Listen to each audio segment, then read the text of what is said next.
মুর্শিদাবাদ কাণ্ডে পুলিশের বিরুদ্ধে গাফিলতির অভিযোগ। বেদবোনা, জাফরাবাদ, দিঘরির একাধিক বাসিন্দার অভিযোগ, সেদিন পুলিশ 4 ঘন্টা দেরিতে পৌঁছয় এমনই অভিযোগ।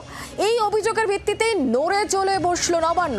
হামলা নিয়ে বারবার কল এলেও কেন গুরুত্ব দেওয়া হলো না? কেন ঊর্ধ্বতন কর্তৃপক্ষকে জানানো হয়নি? কখনো থানায় কল এসেছিল, কার কাছে কল এসেছিল, ফোন কল পেয়ে তারা কাউকে জানিয়েছিলেন কিনা, সেই সব বিষয় এই মুহূর্তে জানতে চাইছে নবান্ন, এমনই সূত্রের খবর।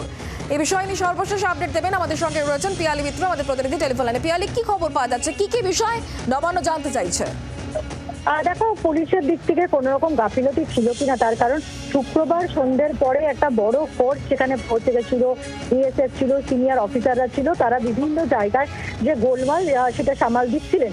কিন্তু আমরা বিভিন্ন গ্রামে গিয়েও দেখেছি, গ্রামবাসীরা অভিযোগ করছিলেন যে সেটা জাফরাবাদ হোক, বেদবোনা হোক বা তার সঙ্গে থেকে দিঘরি, তাদের অভিযোগ যে তারা একাধিকবার থানাতে ফোন করেছিলেন, তারা ওসিকে ফোন করেছিলেন, কিন্তু তারা কোনো সেখান থেকে সাহায্য পাননি। 4 ঘন্টা পরে পুলিশ সেখানে পৌঁছেছিল এবং যে ফোর্সটা বাইরে থেকে গিয়েছিল তাদের কাছে তো সরাসরি কোনো রকম ইনফরমেশন আসার জায়গা নেই। সেক্ষেত্রে স্থানীয় যে পুলিশ, তাদের কাছ থেকে ইনফরমেশন পাওয়ার কথা।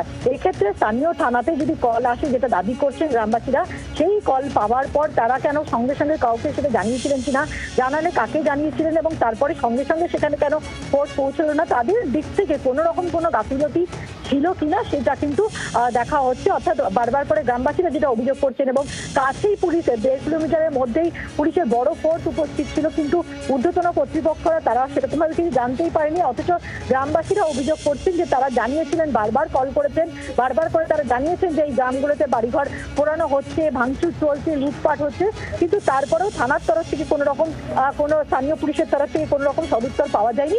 এই জায়গায় কোনো রকম তাদের দিক থেকে গাফিলতি ছিল কিনা সেটা কিন্তু খতিয়ে দেখা হচ্ছে। ধন্যবাদ পিয়ালি।